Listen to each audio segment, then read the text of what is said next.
What's up, everybody? Welcome back to Diamond Owl Studios, the #1 place on the whole planet for YouTube reactions. I'm Paper Chase. And it's the one and only Diamond Don Juan. We are back with another reaction just for you. And this one's going to be fantastic. That's right. We're back. What's going on, Don? Tell them what we're listening to. So today we are listening to Gordon Lightfoot, The Wreck of the Edmund Fitzgerald. Have you ever heard the song? No, but I know a lot about the... That was pretty good. That was like a foghorn sound. That's what I was trying to do, yeah. But I do... No, I haven't heard the song, but I do know a lot about The Wreck of the Edmund Fitzgerald. Okay, hold on. That's a lie. I know a little bit. No, you're lying to the people, and I'm not going to stand for it. Do you want to take a moment to clear your name and come clean? Yeah, so apparently... This is what I know. No. You said you never heard the song. Oh, okay. Actually, no, that is a lie. I haven't heard this song. I've heard the home free. There we go. The home freeze version of it. Sorry, guys. It's the day after Christmas. We're both a little out of it, but yeah, I listened to the home freeze version of it, and this is like many moons ago when we first started doing reactions, and many moons ago, it was like a different change up from what we were listening to. So it was, I enjoyed it. But I didn't really know what the Edmund Fitzgerald was. I was kind of confused on the whole song. Now I've done a little bit more research. We know a little bit. Yes. And we're excited to hear the original. Yeah, I do have questions about the song, which we will pose at the end of this reaction. But let's dive in, hear the original, see what our takeaways are. Yeah, let's dive super deep like the Edmund Fitzgerald.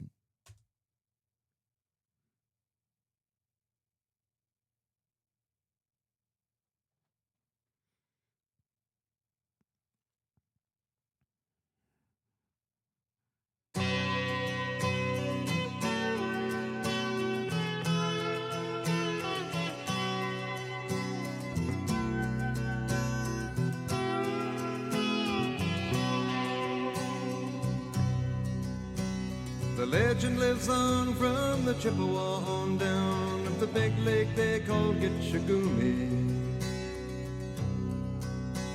The lake, it is said, never gives up her dead when the skies of November turn gloomy. With a load of iron ore, 26,000 tons more than the Edmund Fitzgerald weighed empty. That good ship and true was a bone to be chewed when the gales of November came early. The ship was the pride of the American side, coming back from some mill in Wisconsin. As the big freighters go, it was bigger than most, with a crew and good captain well seasoned, concluding some terms with a couple of steel firms when they left fully loaded for Cleveland. Then later that night when the ship's bell rang, could it be the north wind they'd been feeling? Damn, that kind of painted like a beautiful picture.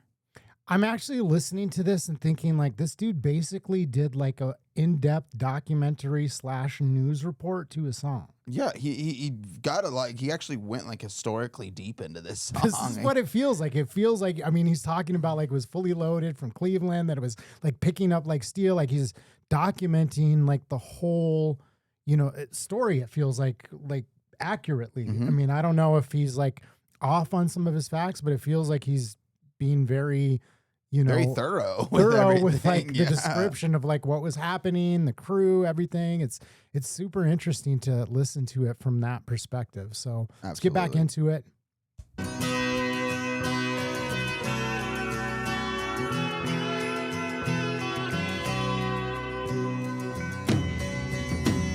The wind in the wires made a tattletale sound, and the wave broke over the railing. Every man knew, as the captain did too, 'twas the witch of November come stealing. The dawn came late and the breakfast had to wait when the gales of November came slashing. When afternoon came, it was freezing rain in the face of a hurricane west wind.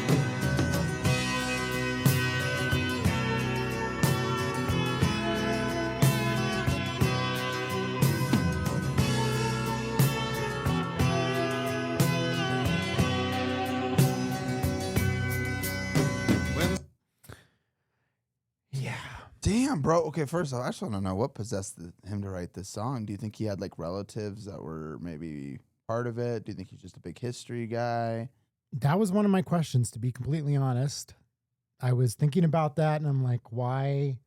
What so connection did he have that made him want to write this song? Because, it is a beautiful song, and it does have this mix of like, it feels like the facts of it with this vivid picture that, nobody could know because, it's not like he was on the ship, but he's painting the picture of like, the facts and details of what ended up happening along with like this picture of the scene that's like very poetic. Yeah, this is exactly what I was going to say. It's so poetic the way he's bringing it across to us. Like it's a beautiful song written, and then you actually like break down the words, and you're like, you start getting a little scared. You're like, God, dude, because he paints it so vividly. You feel like you're on the ship, and this is about to happen. You know? And it's like when I say poetic, like I'm thinking like I used to read like Greek mythology, and you had these like the legends of Homer, which is like a tale of this epic journey, and it's like almost like it's taking that like history of like using like the poem, not just like, in the, it's a poem, but like poetic, like a historical account. Cause that's like partly what they were doing with those old poems. And, it's also giving me like vibes of like a sea shanty.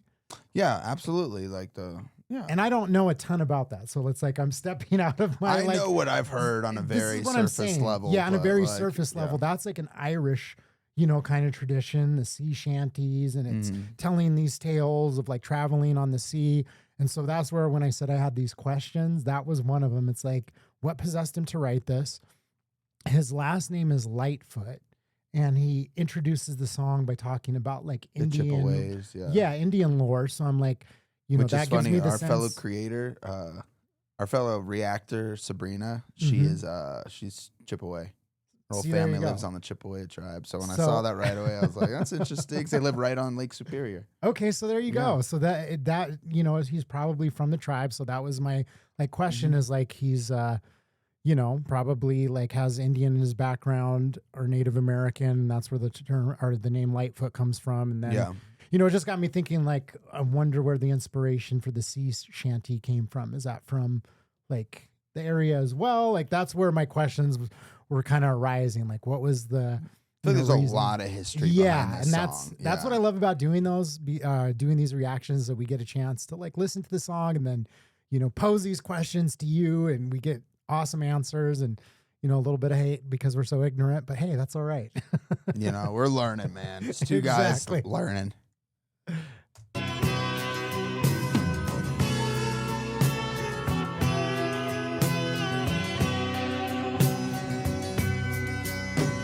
Suppertime came, the old cook came on deck saying, fellas, it's too rough to feed you.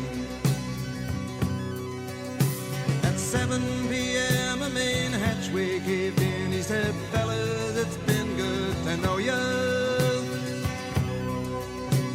The captain wired in, he had water coming in, and the good ship and crew was in peril. Later that night, when his lights went out of sight, came the wreck of the Edmund Fitzgerald. Damn.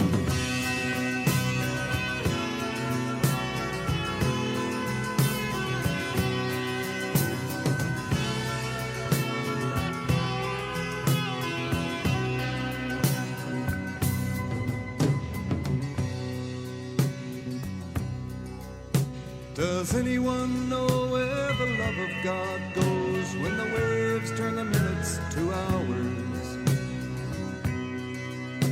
The searchers all say they'd have made Whitefish Bay if they'd put 15 more miles behind her. They might have split up or they might have capsized. They may have broke deep and took water. And all that remains is the faces and the names of the wives and the sons and the daughters. Damn, that's poetry, bro. Yeah.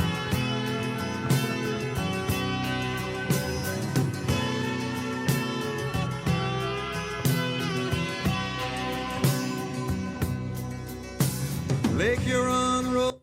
had to give it a little pause. Yeah, man, some of those lines in there, like, does anyone know where the love of God goes? Yeah. When the waves turn the minutes to hours. That was a bar, dude. That whole section right there was so beautifully written, honestly. Even though it's about a bunch of men dying and kind of dark and morbid, it was beautifully written.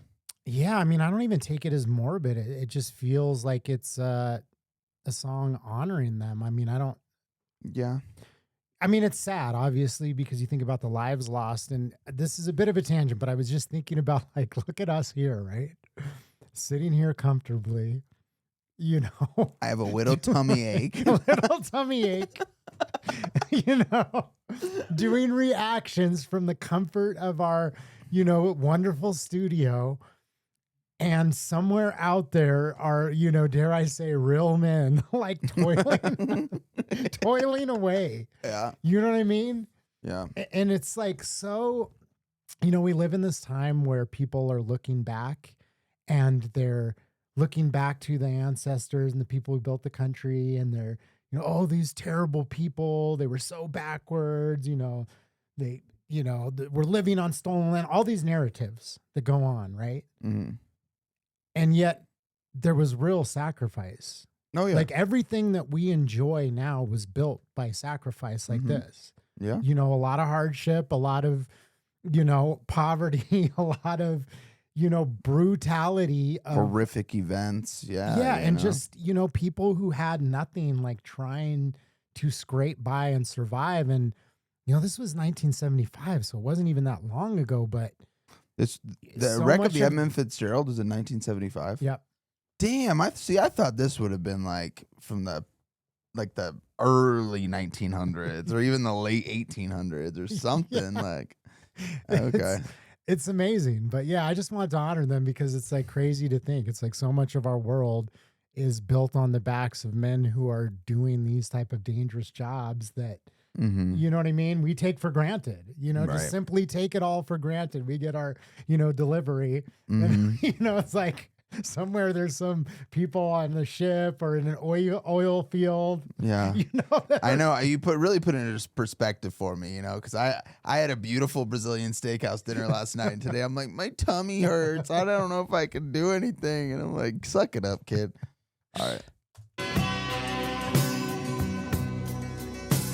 Lake Huron rolls, Superior sings in the rooms of her ice water mansion. Old Michigan steams like a young man's dreams. The islands and bays are for sportsmen. And farther below, Lake Ontario takes in what Lake Erie can send her. The iron boats go as the mariners all know, with the gales of November remembered.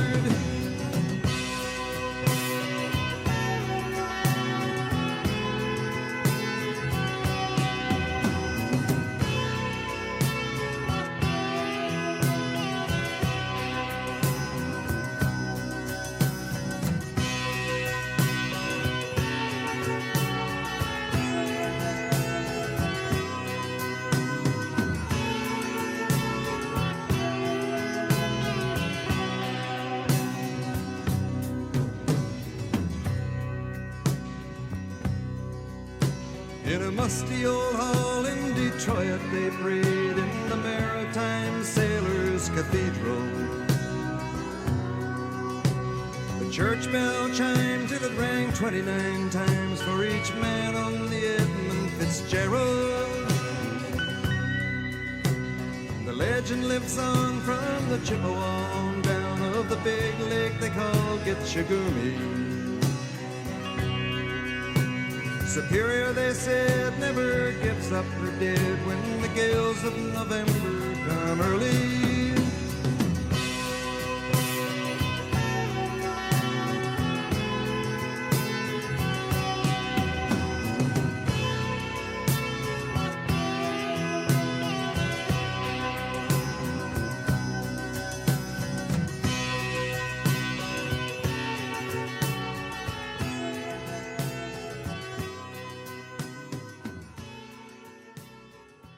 Dude, let's give a shout out to that guitar too.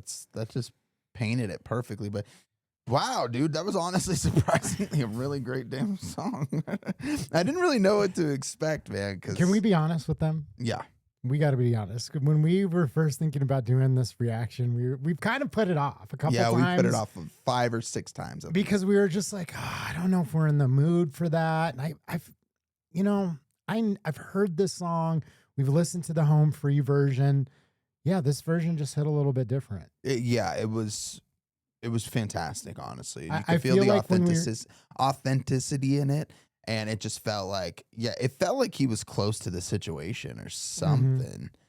Mm-hmm. The home free version is great, but I was like more focused on like, kind of distracted, I should say, by their, what they were doing. Yeah, the visuals and each exactly. individual part. And respecting what they were doing in their own right, but kind of like honing into that more so than like the story and the lyrics. And so I think there's a lot that I probably missed. I'm really glad we pulled up the lyric video for this one, because there was just some really beautifully written lines there. And I'm really glad we were able to hone in and catch them all. But that was definitely a fantastic song. His storytelling. Shout out to those 29 guys, man. Rest in peace. Yeah, his storytelling and songwriting is just so incredible that it's just kind of making me wonder, like, about some of his other music, because that's the only song that I know of from him. And you know what I mean? If you're writing songs like that can't just be a one-off. He's got to have some other some other sea shanties. I just mean like some like super like incredible like storytelling songs. Like he's got to have some others. We'll definitely look it up after this. And honestly, you guys can help us with that. Yeah. Comment down below some of George Lightfoot's. Gordon Lightfoot's. Sorry, long day. Gordon Lightfoot's other pieces of work, so we can know some. Maybe what's your other favorite songs that he's done? Does he do any other historical music references, anything like that? Yeah, and a little bit of background about him, because I don't know anything about him. Imagine, like you said, that he's from the area, because it just seems like it was very heartfelt and very personal and close to home. This song, just incredible. I feel this is like a guy's song, like a man's man song. You know what I mean? It's kind of like, what are you doing listening to it? Exactly. I got to step into, Men at Work territory today. But hey, man, I hope you guys enjoyed that as much as we did. If you enjoyed this video, make sure to drop a like. And if you want to join us on this journey of discovering new music, old music, everything in between, hit that subscribe button. We would love to have you subscribe to our channel. We post every single day, and it's a fun journey. Definitely. Absolutely. Thanks for watching, guys. See you on the next one. Peace.